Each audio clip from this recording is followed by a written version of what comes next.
सर्वप्रथम त रेहोबोथ प्रार्थना भवन युके साथै रेहोबोथ जवानको तर्फबाट तपाईहरु सबैलाई प्रेमी जयमसी। आज चाहिँ तपाईहरुलाई हामी थोरै बाइबल अध्ययनको विषयमा केही कुराहरू हामी बताउन गइरहेका छौं। अनि यो बाइबल अध्ययन चाहिँ हामी उत्पत्तिदेखि मलाकीसम्म गर्नेवाला छौं। अब यो बाइबल अध्ययन भन्नाले चाहिँ हामी यहाँ चाहिँ आत्मिक गहिराईका कुराहरू हामी हेर्नेवाला छैनौं, तर बाइबलका पुस्तकहरूलाई ऐतिहासिक समय तालिका अनुसार कसरी राख्दाखेरि हामीलाई बाइबल पढ्न अझै उत्सुकता जाग्छ, एउटा रोचकता त्यहाँ आउँछ भन्ने विषयमा लिकन हामीले यो अध्ययनलाई बढाइरहेका छौं। अनि आशा छ जसरी रेहोबोथका जवानहरूले धेरै आशिष पाएको अनुभव गर्नुभयो, सोही तौरले तपाईहरुले पनि आशिष पाउनुहुनेछ भने हाम्रो प्रभुमा विश्वास छ। यसै कारणले तपाईहरुको थोरै समय आज सापटी माग्नु पर्यो अनि तपाईले दिनुभएको समयको सापटीको बावजुद यो भिडियो हेरिकन तपाईलाई परमेश्वरले पनि धेरै आशिष दिनुहुनेछ भन्ने हामी विश्वास राख्दछौं। पहिलो खण्ड इजरायल मिस्रदेखि कनानसम्म, दोस्रो खण्ड इजरायल बन्धनमा, अनि तेस्रो खण्ड इजरायलको बन्धनपछिको फर्काई। अब हामीलाई थाहा छ यसलाई अझै पनि हामीले विभाजन गर्न सक्छौं, तर सजिलोको लागि हामीले यो प्रकारले पुरानो नियमलाई हामीले विभाजित गरेका छौं। हामीलाई थाहा छ बाइबलको पहिलो पुस्तक उत्पत्तिको पुस्तक हो। उत्पत्तिको पुस्तकमा हामी सृष्टिका कुरा, मानिसको पतन, मानिस बगैँचाबाट बाहिर निकालिएको, पहिलो हत्या, नोह अनि नोहको जहाज, 40 दिन 40 रात, बाबेलको धरहरा जहाँबाट भाषाहरू निक्लिएको कुरा, त्यस पछाडि हामी अब्राहम, इसाक अनि याकुबलाई हामी पाउँदछौं। याकुबका 12 जना छोराहरू हुन्छन् जो चाहिँ इजरायलका 12 वटा कुलहरू हुन्। अनि यी 12 वटा छोराहरू मध्येका एकजना छोरा जसको नाम युसुफ हुन्, उनी चाहिँ दाजुहरूद्वारा बेचिएर उनी मिस्र देशमा पुग्दछन्। अब याकुब अनि उनका परिवार बसेको देशमा ठूलो अनिकाल लाग्छ। त्यो घडीसम्ममा युसुफ मिस्र देशका अधिपति हुन्छन् अनि खानाको खोजी गर्ने क्रममा अब याकुब अनि सारा उनका परिवार चाहिँ मिस्र देशमा आइपुग्दछन्। अनि याकुबको मृत्यु मिस्र देशमा हुन्छ अनि युसुफ पनि आज मृत्यु हुन्छ। अनि युसुफको मृत्युमा चाहिँ हामी उत्पत्तिको पुस्तक सकिएको हामी पाउँदछौं। त्यस पछाडि चाहिँ हामीलाई थाहा छ प्रस्थानको पुस्तक आउँछ। प्रस्थानको पुस्तकको मुख्य केन्द्रबिन्दु अथवा यसको नायक भूमिका निभाउने मान्छेको नाम चाहिँ मोसा हो। अनि त्यहाँ चाहिँ हामी मोसाको जन्म अनि मोसा दरबारमा कसरी पुग्दछन्, अनि उनले आफ्ना दाजुभाइहरूलाई मद्दत गर्ने क्रममा फेरि हत्या गरेको कारणले मोसा उजाड स्थानमा पुगेको हामी पाउँदछौं। अनि मिस्रीहरूले इजरायलीलाई अत्यन्तै दुःख दिएको, जसको कारणले गर्दाखेरि उनीहरूले परमेश्वरलाई पुकार गरेको। त्यस पछाडि पोथ्राबाट मोसासँग परमेश्वर बोलिकन फेरि मिस्र देशमा मोसालाई लिएको हामी त्यहाँ पाउँदछौं। त्यस पछाडि मोसा जब मिस्र देशमा आउँछन्, 10 वटा चिन्ह आश्चर्यको कर्महरू गर्छन्। अनि त्यस पछाडि निस्तार चाड मनाइकन चाहिँ कनान देशतर्फको प्रस्थानको किताब हामी यो प्रस्थानको पुस्तकमा हामी पाउँदछौं। अब प्रस्थानको पुस्तकलाई चाहिँ पढ्न सजिलोको निम्ति हामीले मोसाको जीवनलाई हामीले 3 भागमा हामीले विभाजित गरेका छौं। पहिलो 40 वर्ष चाहिँ मोसाको पहिलो 40 वर्ष राजदरबारभित्र, दोस्रो मोसाको 40 वर्ष चाहिँ आज उजाड स्थानमा, मिद्यानको उजाड स्थानमा, जहाँ चाहिँ उनी चाहिँ आफ्नो ससुरा जेथ्रोको भेडा गोठालाको उनी काम गर्दथे। अनि मोसाको अन्तिम 40 वर्ष चाहिँ हामीलाई थाहा छ उनको कनानी यात्रामा उनले बिताएको हामी पाउँदछौं। यसै कारणले अब यो प्रस्थान पछाडि चाहिँ हामी लेवी, गन्ती अनि व्यवस्था भन्ने पुस्तक हामी पाउँदछौं।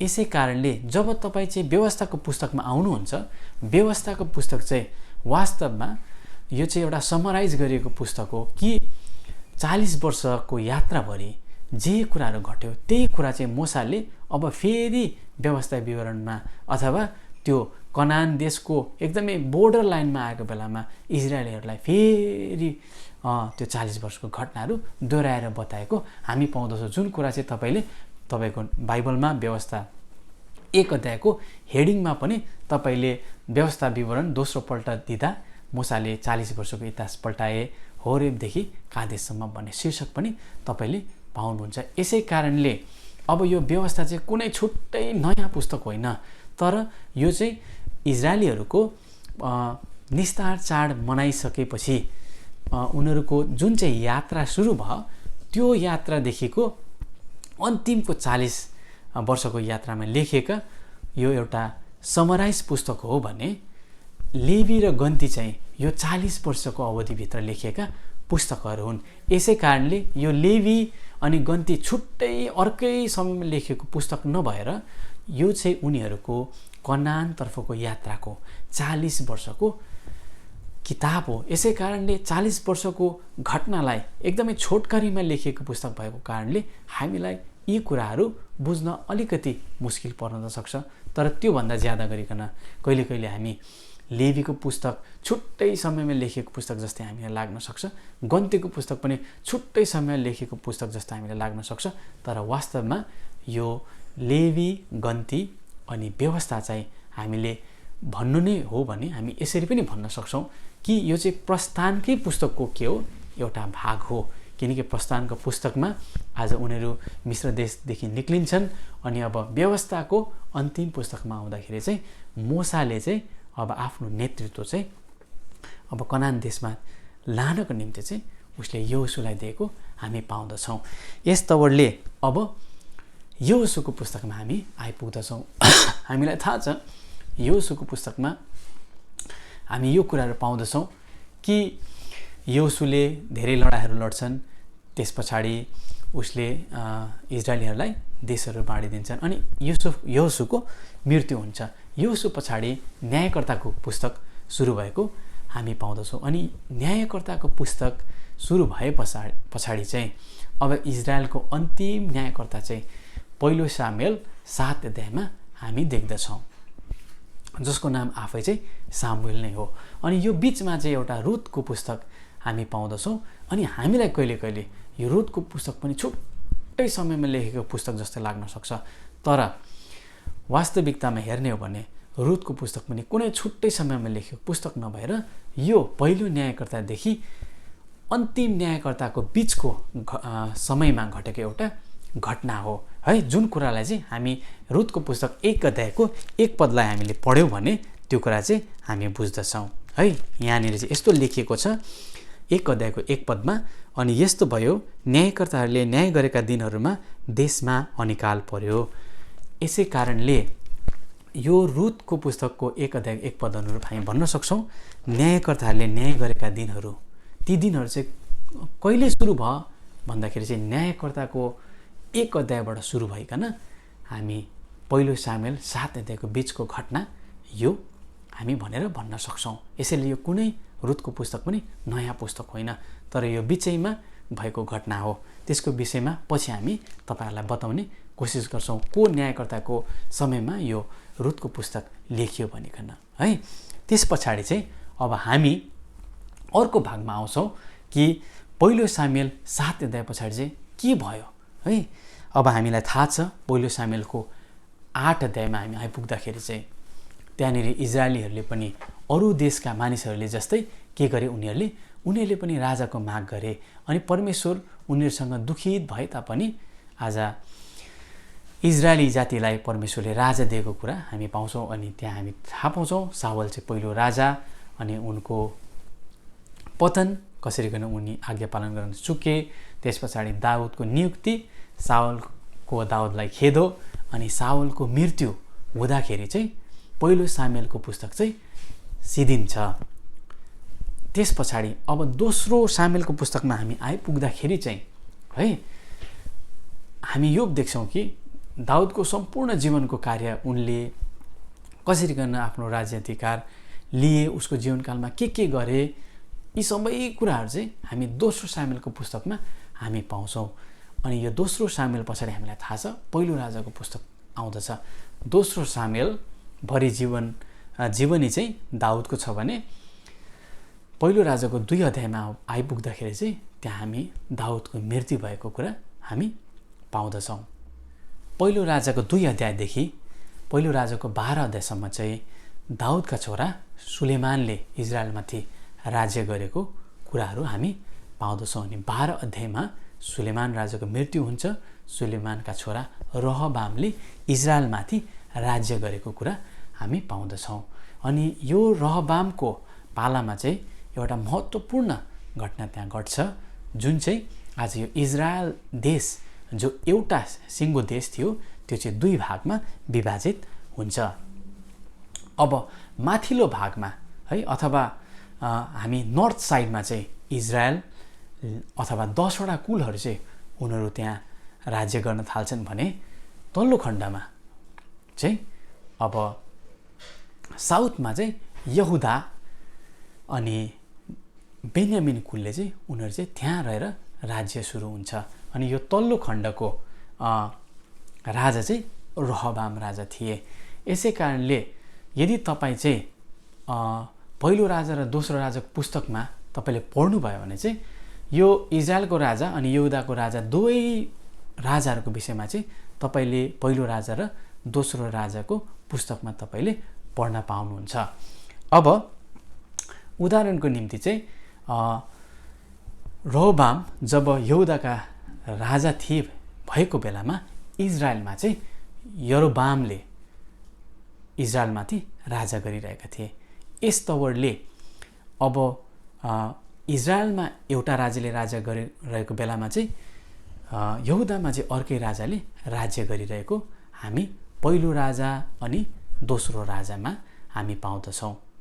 हाम्रो पहिलो अध्ययनको बाइबल अध्ययनको खण्ड चाहिँ यहीँ आएर अन्त हुन्छ, किनभने इजरायलीहरू मिस्र देशबाट निक्लिएर कनान देशमा आइपुगेर उनीहरूको पहिलो चरणको ऐतिहासिक विवरण चाहिँ यहीँ आएर अन्त्य हुन्छ। किनभने यदि तपाईँले दोस्रो राजाको पुस्तकको अन्तिम अध्यायमा आएर पढ्नुभयो भने चाहिँ त्यहाँ इजरायलको अन्तिम राजा सिदकिया पनि आज कैद गरेर बाबेलमा लगेको घटना तपाईँले पढ्न सक्नुहुन्छ। अब तपाईँलाई यो प्रश्न लाग्न सक्छ, त्यसो भए पहिलो इतिहास र दोस्रो इतिहासमा चाहिँ के छ है? पहिलो इतिहास र दोस्रो इतिहास चाहिँ कुनै यो नयाँ पुस्तक होइन, तर पहिलो राजा र दोस्रो राजाकै घटनाका विवरणहरू चाहिँ हामी पहिलो इतिहास र दोस्रो इतिहासमा नि पाउँदछौँ। फरक यति मात्रै छ कि पहिलो इतिहास र दोस्रो इतिहासमा चाहिँ तपाईँले यहुदाको राजाहरूको विषयमा मात्र तपाईँले पढ्न पाउनुहुन्छ। यसै कारणले यदि तपाईँले यहुदाको राजालाई मात्र खोज्नु पर्यो भने छिटोको लागि चाहिँ अब तपाईँ विशेष गरिकन दोस्रो राजामा तपाईँ हराइरहनु पर्दैन। तपाईँ सिधै पहिलो इतिहास र दोस्रो इतिहासमा आएर तपाईँले पढ्नुभयो भने त्यहाँ सम्पूर्ण यहुदाको राजाहरूको विषयमा तपाईँले पाउनुहुन्छ। अझै हामीले सजिलोको निम्ति पहिलो इतिहासमा चाहिँ तपाईँले उत्पत्तिदेखि दाउदको जीवनकालसम्म पढ्न पाउनुहुन्छ भने दोस्रो इतिहासमा चाहिँ तपाईँले सुलेमानदेखि यहुदाका अन्तिम राजा सिदकियासम्मको कुरालाई चाहिँ तपाईँले पढ्न सक्नुहुन्छ। अब तपाईँलाई यस्तो लाग्न सक्छ, त्यसो भने भजन सङ्ग्रह, हितोपदेश, उपदेशक, श्रेष्ठ गीत यी पुस्तकहरू चाहिँ कहाँ गए त?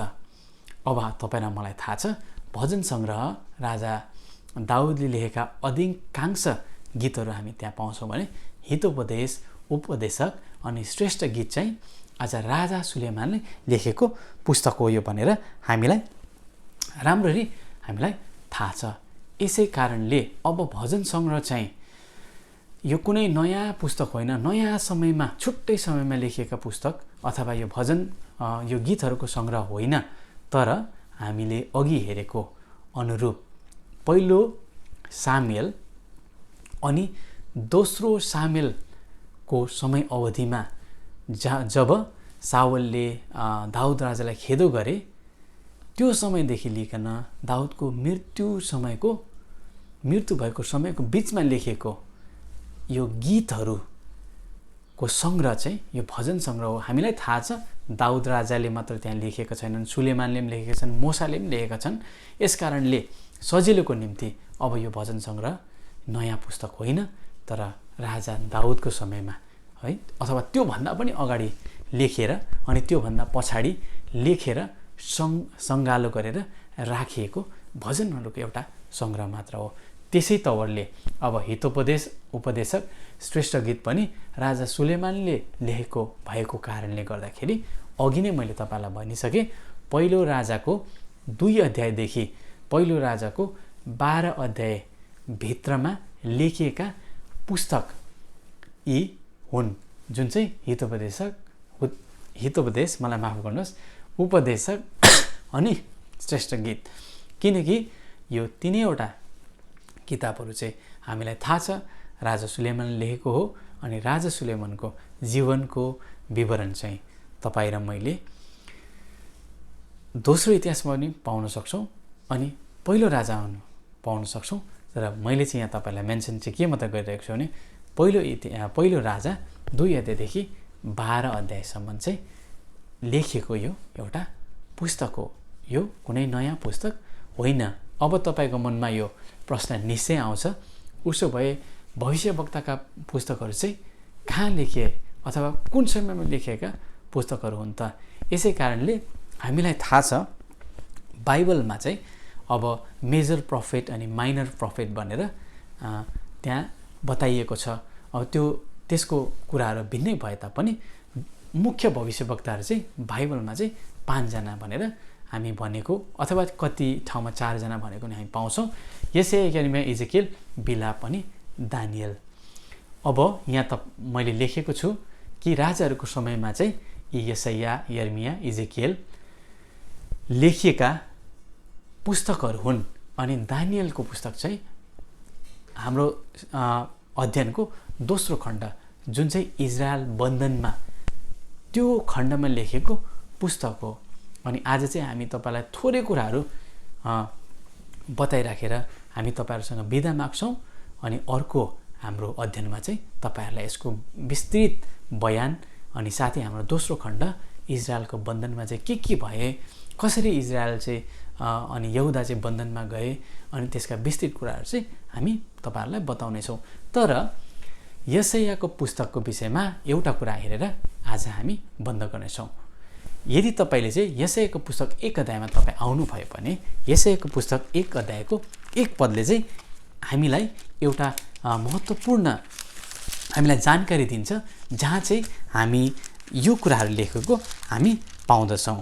यशायाको पुस्तक 1 अध्यायको 1 पदले भन्छ, आमोसका छोरा यशायाको दर्शन जो तिनले यहुदाका राजाहरू उजिया, योताम, आहाज र हिजकियाका दिनहरूमा यहुदा र यरुशलेमको विषयमा देखे। यसै कारणले यो यशाया भविष्यवक्ताको पुस्तक पनि कुनै नयाँ पुस्तक होइन, तर राजाहरूको समयमा अझै विस्तृत रूपले यहाँ लेखिएको छ। यहुदाको राजाहरूको समयमा लेखिएको पुस्तक हो। यो सही कुरा हो कि यहाँनिर आउनेवाला भविष्यका दिनहरूको विषयमा पनि धेरै भविष्यवाणी हामी पाउँदछौँ। तर पनि यो पुस्तक कहिले लेखियो त भन्दाखेरि यहाँ भन्दैछ यहुदाका 4वटा राजाहरूको समयमा लेखिएछ, जसको नाम चाहिँ उजिया, योताम, आहाज र हिजकिया। अनि मैले तपाईँलाई अघि भनेको थिएँ अब यहुदाका राजाहरूको विषयमा मात्र पढ्नुभयो भने तपाईँहरू कहाँ जानुपर्छ? दोस्रो इतिहासमा जानुपर्छ। किनभने पहिलो इतिहासको पुस्तक चाहिँ उत्पत्तिदेखि राजा दाउदको मृत्युसम्मको पुस्तक हामी त्यहाँ पाउँदछौँ है। यसै कारणले यो यशायाको पुस्तक पनि कुनै नयाँ पुस्तक होइन, तर यो कुन समयमा लेखेको पुस्तक रहेछ भन्दाखेरि चाहिँ राजाहरूको पुस्तकमा लेखिएको रहेछ। यसै कारणले अब हाम्रो अर्को बाइबल अध्ययनको खण्डमा चाहिँ हामी तपाईँलाई यी बाँकी रहेका यिर्मिया, इजेकियल अनि अरू भविष्यवक्ताहरू चाहिँ कुन समय तालिकामा उनीहरूले भविष्यवाणीका पुस्तकहरू लेखेका थिए भन्ने कुराहरू, साथै हाम्रो दोस्रो खण्ड इजरायल बन्धनमा भन्ने विषयमा लिकन हामी तपाईँहरूलाई दोस्रो अध्ययनमा हामी तपाईँलाई धेरै कुराहरू बताउनेछौँ। आज चाहिँ तपाईँहरूसँग हामी बिदा माग्छौँ। आशा छ प्रभुमा तपाईँहरूले दिनुभएको सापटी समय आशिषमय रह्यो।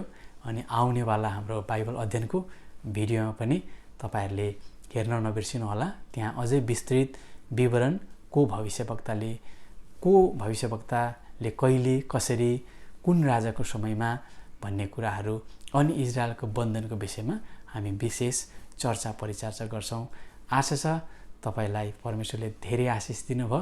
हाम्रो निम्ति पनि विशेष गरी रेहोबोत जवानको निम्ति पनि तपाईँहरूले प्रार्थनामा याद गर्नुहोला। आजलाई यहीँ हाम्रो अध्ययन हामी विश्राम गर्न चाहन्छौँ। अर्को भिडियोमा फेरि पनि हामी भेटेर बाइबल अध्ययनलाई निरन्तरता दिनेछौँ। हस्त आजलाई प्रेमी जय मसीह।